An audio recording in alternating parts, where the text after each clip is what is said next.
we're still pretty small fry in the YouTuber sphere. And when we were walking here around Tokyo Game Show, I was like, I recognize this tall American guy. So maybe you guys know as well. If you don't know, could you maybe give a quick introduction of who are you and where should people know you from? I'm David Whaley. I made the first tree, and I'm making a new game called We Harvest Shadows. And I did a YouTube channel called Game Dev Unlocked. It was like an online course talking about how to market and make a game. And yeah, it's going pretty well. So you were, of course, the first tree. I think I knew you from like before I started even already. It's been a while now since it came out, the first tree. What have you been doing since then? Because you kind of went silent on the YouTube. You made like that goodbye video and everything. Yeah. And then suddenly you came out of nowhere basically and you were like, okay, Gamescom trailer and everything, 120,000 wishlists in like a week or something. Yeah. It's been crazy, I guess. What has like been the short timeline of you release your first game, it's a massive banger, and then what? Oh man, my first game actually I released in 2015. And it was not a banger. It just didn't do very well. But that's kind of like, I did it for me. I made the game for me because I wanted to prove to myself I could finish a game, but it wasn't like a financial success. And that's okay. Like I was working a full-time job and stuff. I took what I learned from that, and I wanted to make another game because at the end of the day, I just love telling those stories. So I made the first tree, and I was doing it while I had a full-time job, and I'd work at nights and on weekends. And the first tree, again, I learned, I need to market. You can't like ignore it. Yeah. You have to market your game. And most importantly, it needs to be like a game people really want to play. Just by seeing it, they want to play it. And for me, like, I love the game Journey on PlayStation and Firewatch. And I wanted to do a game like that, except it's about a fox as well. And people wanted that game. They wanted to play that game. They wanted to see that story, unlike my first game. My first game was called Home is Where One Starts. The first tree did really well for a hobbyist project, And then, again, I was like, I want to put it on consoles, and because that was like a goal. It was like a dream of mine to see the game on a Nintendo Switch or something. So I did that, and it did really well because I got kind of lucky because it was during like an indie gold rush on Switch. And it was only at that point where I was like, I can quit my job. Like I don't have to work full time anymore at a day job. And I did, and that was scary. Like it changed the whole thing because instead of it being this passion project, it was a business decision of like, whatever you do needs to make money next, because that was how I sustained my family. So yeah, I did the YouTube channel because I spoke at GDC. Yeah. I gave a talk about the first tree, and that was so great because everyone was like, wow, this was so helpful. Please, like, tell me more. I want to learn everything. And I love teaching. I love video editing. So I did YouTube, and I love YouTube. And I did the YouTube videos, and some of the videos, like, kind of, like, caught the algorithm's attention. It took a while. No one was watching my videos. And then just months later, for some reason, it picked it up and showed it to everybody on YouTube in the algorithm and stuff. So, and then you make, like, the first tree. It's a banger. And now you're here with your second game. And it's completely different, right? Yeah, the third game. Actually. Oh yeah, the third game, sorry. How do you decide on like, I'm gonna suddenly change the genre completely? It's like the joke of like, oh yeah, I wrote my custom engine in like C that like does this one specific thing good. And then the next game is like, yeah, I'm not reusing any of the previously learned skills. I'm gonna make completely different genre, completely different gameplay mechanic, viewpoint, perspective, anything like that. Also a bigger scope. What was like the reasoning behind it? Was it just like, okay, the higher the number of game is basically, like the third game means bigger scope? Or how did you come to, I'm going to make this game, I think this game is going to be good, let me go for that? Because like you said also, it's a business. You want to make your dream game, but not always is your dream game the market's dream game. So how did you see that process basically? That's a really good question. That's honestly like, that's the magic of your job as an indie developer is like, what's the game that people want to play? Mm-hmm. And I don't really have an answer for this because it's so like, it comes like deep from like what you believe in and what kind of games need to exist in the world. At the end of the day though, it comes down to like you want to make a game that you want to play that doesn't exist yet. Like Harvest Moon didn't exist for a long time. And then Eric Baroni was like, I want that game to exist and I want it to be as good as I remember, so he made Stardew Valley. With this, I love horror games. I've played them since I was like a teenager. I love the idea. I read books. Like there's a book in this game, We Harvest Shadows. It's about a man who wants to leave the world behind forever and become a recluse. Yeah. Sounds like my dream goal, honestly. And there's a bit like of a wish fulfillment. I think that's important when people make a game. It's like, oh, I've always wanted to run away from the world and live on a farm for the rest of my life. For me, like, storytelling in games is really important. And not everyone makes games like that, I understand, but that's what I love. And I wanted to make a game where I'm like, what is this person's story, and why is he haunted at night, even when he's trying to farm? I think there's a little bit of like a business sense where you're like, what games are doing well on Steam? I think a puzzle platformer on Steam will usually fail financially. And if you're trying to like make a game that does well business-wise, hopefully you want it all. You want it to do well artistically and business. And you don't want to end up like EA as well, or like Ubisoft. So it's hard. It's this weird balance because as indie developers, we can do things that big companies can't do. We can make them very personal and make something really weird. And that's what I wanted this game to be, where it took a risk. I showed this game to publishers before I revealed it, and they were like, this won't work. Yeah. They're like, it's not a good idea. And I believed in it enough because I'm a gamer. Like, I love story-driven games. This was a game I wanted to play, so I had to make it. And I think that's the number one thing you got to do. One question that I have, because you're a YouTuber as well, and you see so many devlogs, you had an audience already, but you worked on this for 2 years in silence. Yeah. You would guess that like, I'm gonna make a devlog of it, and you can like gauge the interest, or people interested in yes or no. Was it like a conscious decision of, no, I'm gonna cook on it for 2 years, and then I'm going to wow the world, which has happened here? Was that the plan, or was there a point you were considering, should I make devlogs for this game? Or were you like, no, it's not really worth it, I just want to work on it in the shadows? As of this recording, I think I have about 190,000 subscribers on YouTube, which sounds, it's like, whoa, you're going to be rich. Like, every video makes you $1 million. And that's not how it works at all. With devlogs, you're mostly marketing to other game developers. Yeah.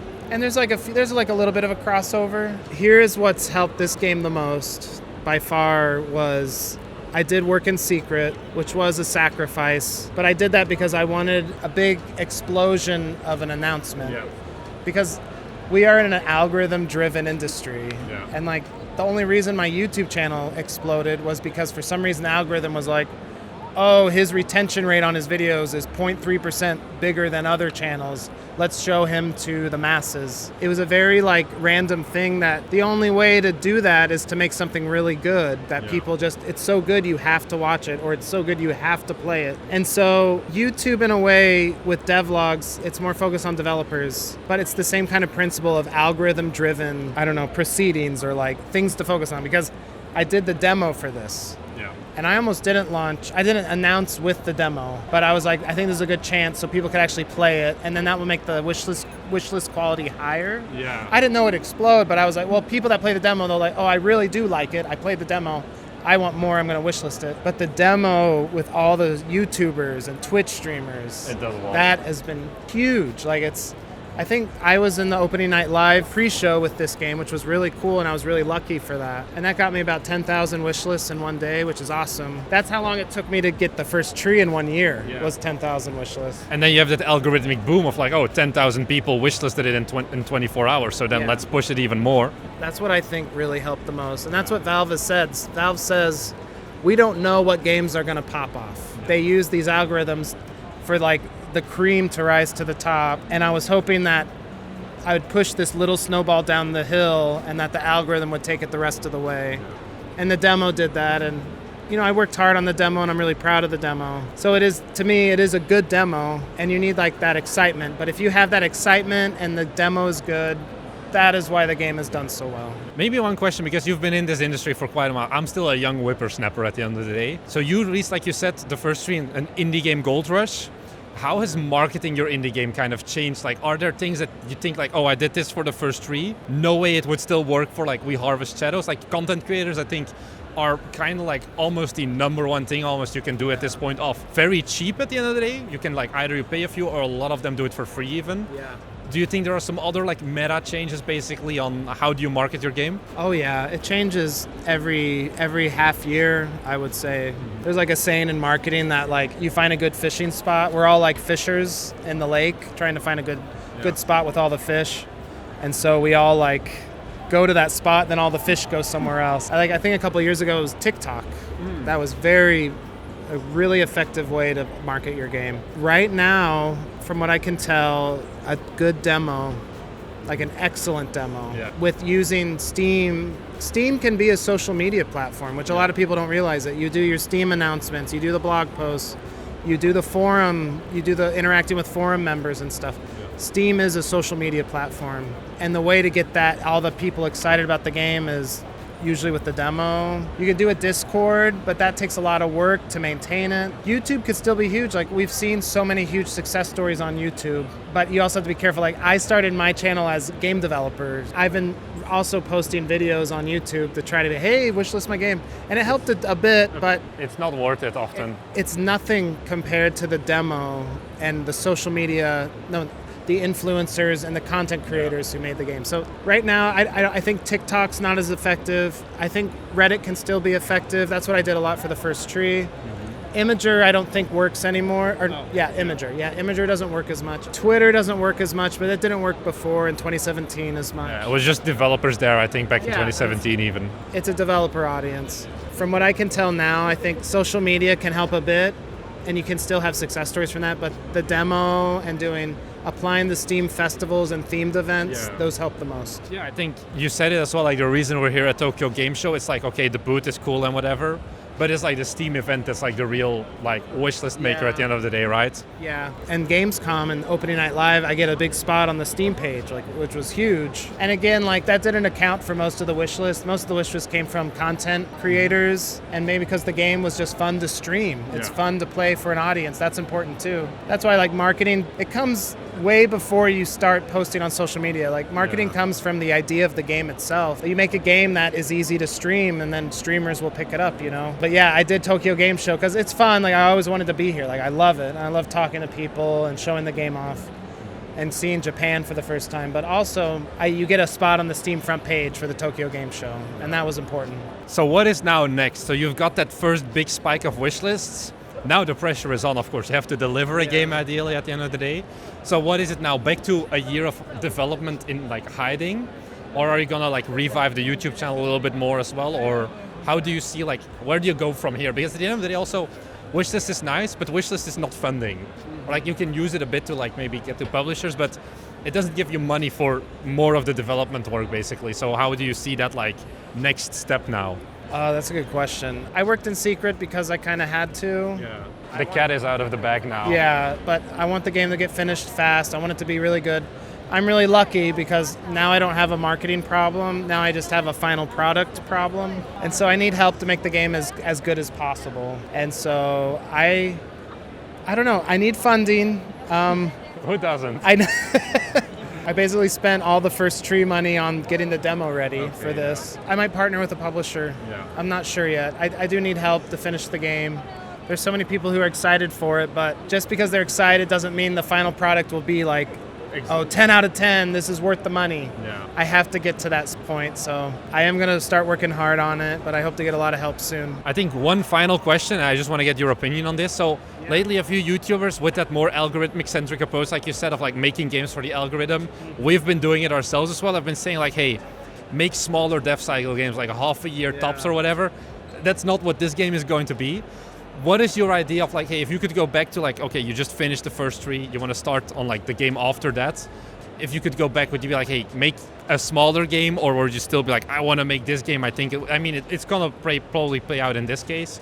But do you think for like other developers, is it still the idea of make that larger, bigger, passionate game? Or first focus on making a few games to like then build up the street cred, build up the like maybe knowledge as well of like how do I market my game and things like that?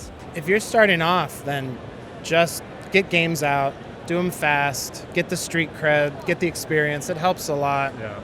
And then you learn kind of what sticks and what doesn't, because no one knows if a game is going to be a hit or not. The publishers I talked to before I announced this game, they didn't know. Yeah. They took a guess and they're like, we don't think it's going to work. They were wrong, pretty much, and I just had myself to go off of, which was hard. For you, like, if you're just starting off, first of all, it's important to know, like, are you making the game to make money, or are you making the game because you love it? Yeah. And, you know, it can be both, but the answer is in between one of those two things. If your goal is to make a viral game, then study the meme games, study, like, the joke games, study, like, the internet trends and make a game off it. That's very profitable. Or if your dream is to make something that doesn't do as well on Steam, like a puzzle platformer, then make the game that you want, and it might just be good enough and new enough and exciting enough that it catches the attention of people too. There's so many ways around it. That's why it's hard to give one answer, but because there's so many different ways to do it. But at the end of the day, it's just got to be a great game that you love and you want the world to experience. Yeah. Just make a good game. And all your problems will be solved. Thank you very much for the time. I wish you the best of luck still with whatever the next steps are for We Harvest Shadows. So thank you very much. Yeah, and they can find you on YouTube. Are you planning more uploads? Yes. Yeah, I want to. Probably not as much as I used to, but I love talking with developers that way. And So David Whaley Games, I think, is what it is on YouTube.